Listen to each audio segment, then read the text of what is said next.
Trade unions and workers' organizations around the world show their solidarity with the Panamanian trade union movement in general strike against Molino's government. The National Congress of Honduras approved the electoral budget that will guarantee the elections on November 30th. And Israel has continued to pound Gaza, killing close to 100 people in the last 24 hours across the coastal enclave.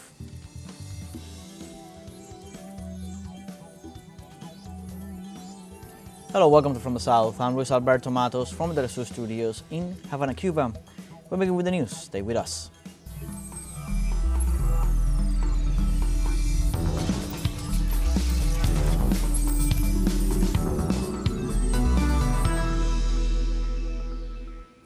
Trade unions and workers' organizations around the world have shown their solidarity with the Panamanian trade union movement, denouncing the government of José Raúl Molino's violent response to legitimate demands of the Panamanian working class. Organizations from Indonesia, Belgium, the United Kingdom, Germany, Spain and Brazil, as well as the International Labour Organization itself, have expressed their support for the leadership of Panama's National Union of Construction and Similar Workers, SUNTRACS, in light of the national government's violent attack on them. Several representatives have gathered outside Panamanian embassies around the world to voice their concerns about the situation in Panama and remind the government that the right to peaceful protests must be upheld.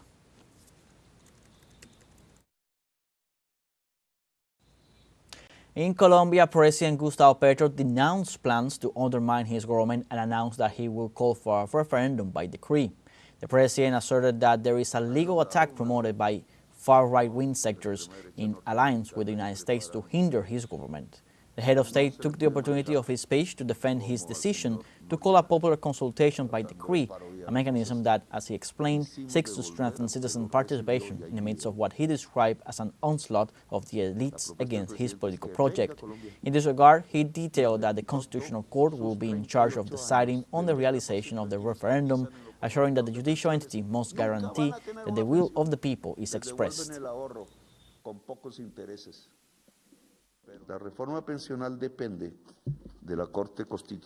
The pension reform depends on the Constitutional Court. At this moment, as a law of the Republic approved by the Congress of Colombia, the Constitutional Court will have in its hands the other judicial instance, if not the Institutional Court, the decree of call for popular consultation that I will make this week. I know that everything will fall on me and I know that I will accelerate the threats against me, but the people must express themselves because they are the owners of the political power in. Las amenazas que hay sobre mí, pero es que el pueblo debe expresarse porque es el dueño del poder político en Colombia. Colombia, there is no other owner, and what Senator Cepeda did was a VAGABONDAGE in the people, and his vote is illegitimate because he never put the Senate of the Republic to discuss the favorable or unfavorable concept of the popular consultation.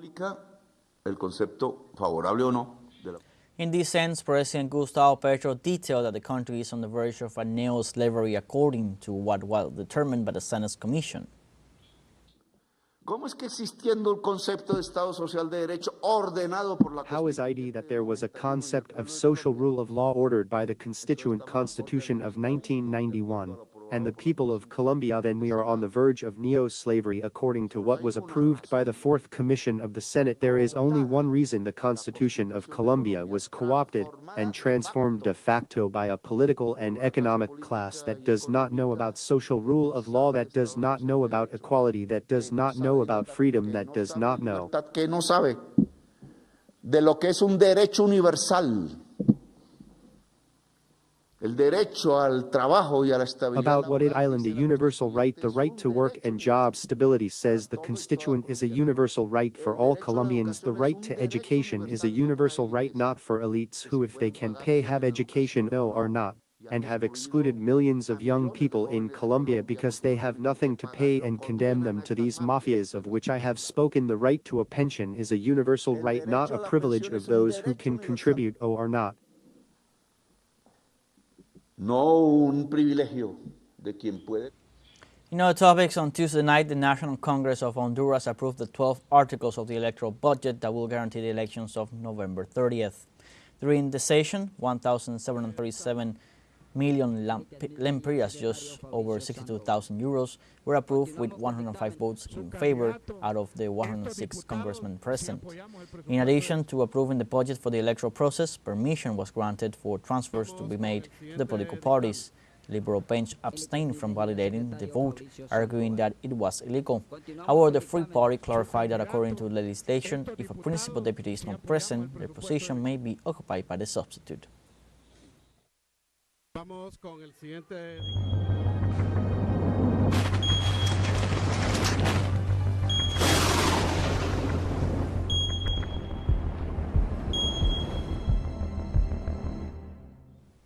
In Honduras, heavy rains affecting much of the western part of the country have left at least one dead and over 2,000 affected.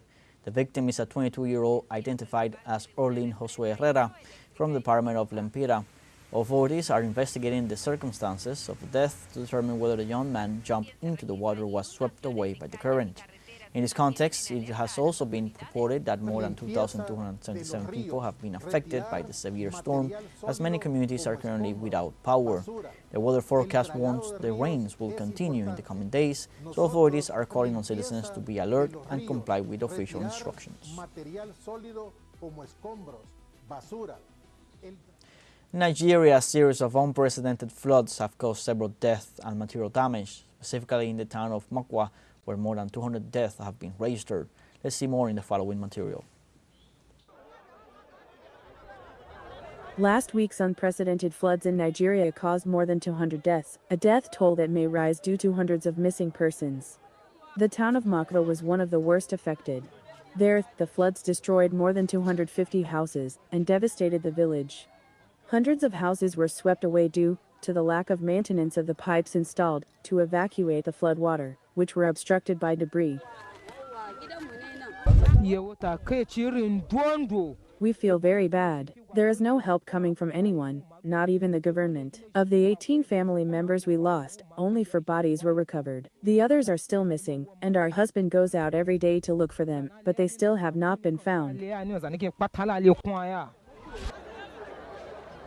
The large number of people reported missing several days after the tragedy raises fears that this overflow of the Niger River will cause more deaths than all the floods recorded in 2024 in Nigeria, which left 321 dead.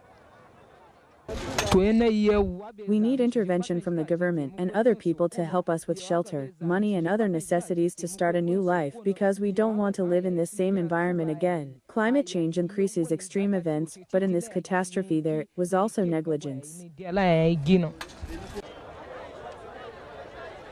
Days before the disaster, the Nigerian Meteorological Agency warned of the risk of flooding between Wednesday and last Friday in 15 of Nigeria's 36 states, including Niger. In this East African country, floods wreak havoc every year. Poor drainage infrastructure, the construction of houses on watercourses and the dumping of garbage in the sewers cause hundreds of deaths.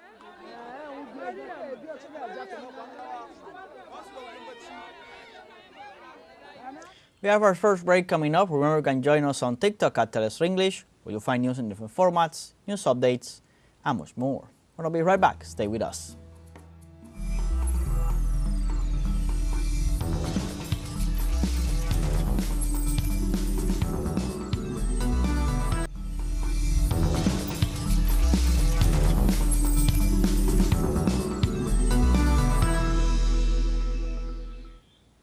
Welcome back. On Tuesday, Cuban President Miguel Díaz-Canel hosted Iranian Parliament Speaker Mohammad Bagher Khalibaf at the Palace of the Revolution in Havana. During the meeting, Cuban leader welcomed the Iranian official visit and praised the historic importance of relations between the countries. Díaz-Canel also ratified Cuba's support for the Persian nation's right to its nuclear capabilities. For his part, the legislative president, who previously visited the Bolivarian Republic of Venezuela, expressed his gratitude for Cuba's support and recalled the historical friendly ties between Havana and Tehran. Both rejected the imposition of coercive measures against free nations.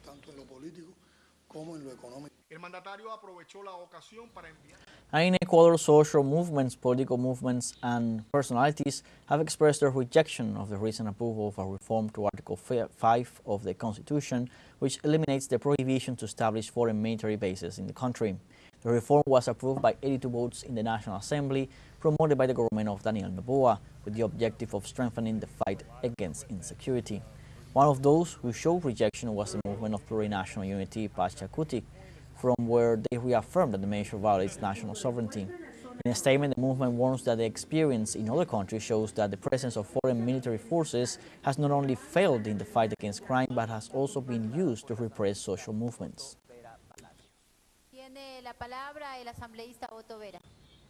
And Nicaragua highlights the successful network of maternity homes program, a model that saves the lives of mothers and newborns. Our correspondent Kenny Andoña with the report.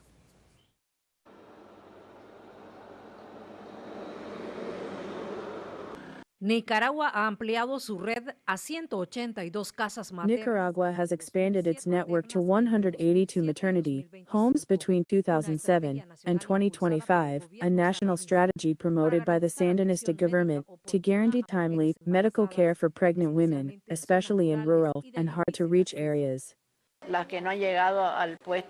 Those that have not arrived at the medical post are detected and brought to the mother's house, which is where we are. Once she comes here, we dedicate ourselves to attending to her health so that she receives, for example, the tests that need to be completed. All the women who stay at the maternity homes come referred from the community, either for some risk or just to wait for her delivery. What is the purpose of this? For her to have a safe delivery.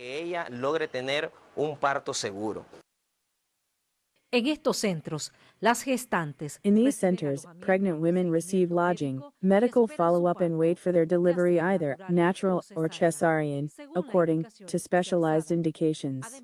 In addition, they participate in handicraft workshops that enable them to generate income through entrepreneurship after their recovery. At the present time, I am 39 weeks pregnant, and I am expecting a normal delivery because my first baby was a normal delivery. At home, we don't have the facility to know how our baby's heart is or the position if it is cephalic, and being here we do know. It is like a home for all of us pregnant women, because here we all live together.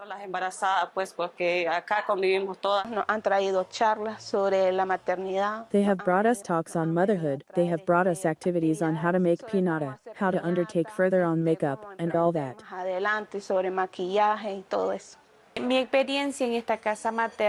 My experience in this maternal home full of hope for life, because they are giving me the real care for my baby, especially because I am a pregnant woman at risk because of my high blood pressure. Las casas maternas también ofrecen espacios de recreación para reducir The maternity homes also offer recreational spaces to reduce stress and promote a healthy pregnancy.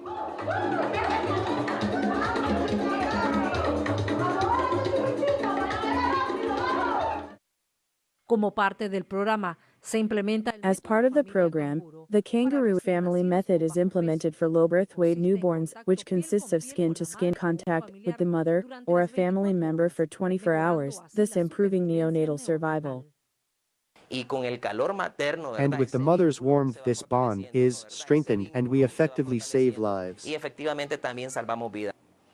They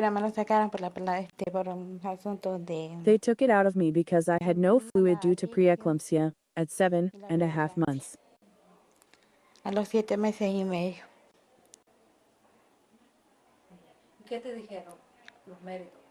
The doctors told me that I had to stay here until the baby weighed more, and now by almost 5 pounds.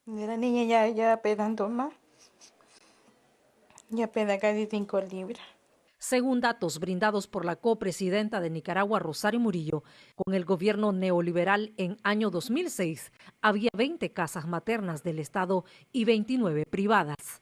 Del 2007 al 2025, con el gobierno sandinista, el país cuenta con 182 casas maternas, logrando reducir la mortalidad materna en 80%, de 104 muertes en el 2006 a 21 muertes maternas en 2024. La mortalidad en niños menores de un mes bajó en 66%, de 1.352 muertes en niños recién nacidos en 2006 a 465 en 2024. Kenia Doña, TeleSUR, Nicaragua. And Brazilian President Luis Inácio Lula Silva has described as inadmissible threats by the United States to impose sanctions against the Brazilian Supreme Court Judge Alexandre Moraes. The head of state has reiterated that regardless of the Supreme Court's actions, Washington should remain silent and not give its opinion. The judge will be under the Trump administration's sight, as hinted by Secretary of State Marco Rubio, who already stated that he would prohibit the entry to his country of all those people complicit in the censorship against the United States citizens. Let's remember that Judge de Moraes blocked the accounts of Elon Musk's companies in Brazil for refusing to comply with court orders and currently opened an investigation against former Brazilian President Jair Bolsonaro for an attempted coup d'etat.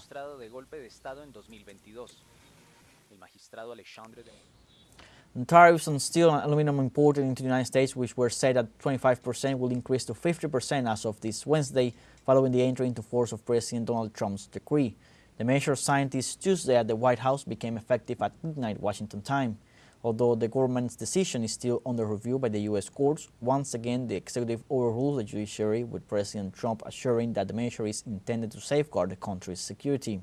This decision has taken place in a very tense context of negotiations with several countries, with a deadline of July 9th, where the United Kingdom is the only exception and maintains the levy at 25%, subject to further revision. We have our second and final short break coming up. Before we invite you to visit our Facebook page at teleSUR English, there you'll be able to watch our top stories, special live coverage, and much more. Follow our page and activate the notification button to stay up to date on the world's most recent events. A final short break, don't go away.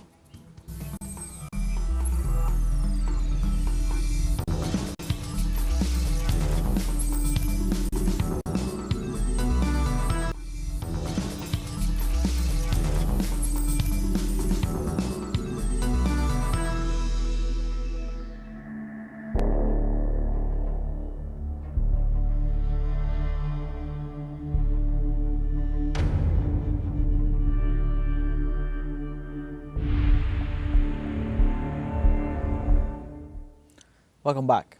Israel has continued to pound Gaza, killing close to 100 people in the last 24 hours across the coastal enclave.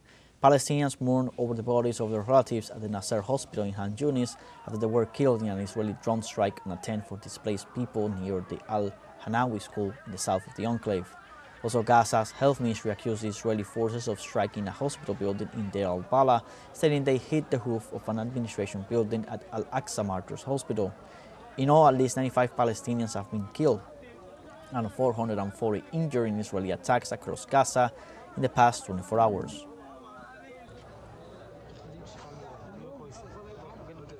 In this context, the Israeli army warned Gaza residents not to travel in areas leading to 8 distribution centers after labeling them as combat zones and shooting to death 27 Palestinians. An Israeli military spokesman stated on Tuesday that the roads leading to the distribution centers set up by the Gaza Humanitarian Foundation were considered combat areas. In this context, in a message posted on social media, the GHF announced that its distribution points will remain closed on Wednesday for upgrading organization and efficiency improvement work. The organization also said that it was discussing with the Israeli army the possibility of reinforcing security measures beyond the immediate perimeter of GHF centers. And as attacks continue on Gaza, teleSUR English brings you the latest in the region through its socials as well. Let's see.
Iranian Supreme Leader Ayatollah Ali Khamenei has pledged that Tehran will not abandon its uranium enrichment, rejecting a key demand in a United States proposal. The comments came in a speech delivered on Wednesday as the U.S. and Iran continue to negotiate the details of a possible new nuclear deal. The issue of uranium enrichment has remained a sticking point in the talks, with the U.S. reportedly demanding a total halt or low-level enrichment in exchange for the lifting of Western sanctions against Iran. In this context, the Supreme Leader stated that the U.S. proposal contradicts its nation's belief in self-sufficiency and added that the issue of uranium enrichment remains key to Iran's quest for energy independence. The proposal put forward by the United States is 100% against our motto of "we can." The impolite and insolent United States leaders keep repeating this demand to dismantle the Iranian nuclear program with different wordings. South Korea's new President Lee Jae-myung nominated veteran lawmaker Kim Min-suk as his first prime minister. Kim, a senior member of the Democratic Party and a close ally of President Lee, is known for his extensive legislative and policy experience. The nomination, announced during Lee's first official briefing, requires approval from the National Assembly, where the Democratic Party holds a majority. President Lee also named several other key officials, including Lee Yong-suk as intelligence chief and Kang Hun-sik as chief of staff, signaling a focus on experience and political unity in his new administration.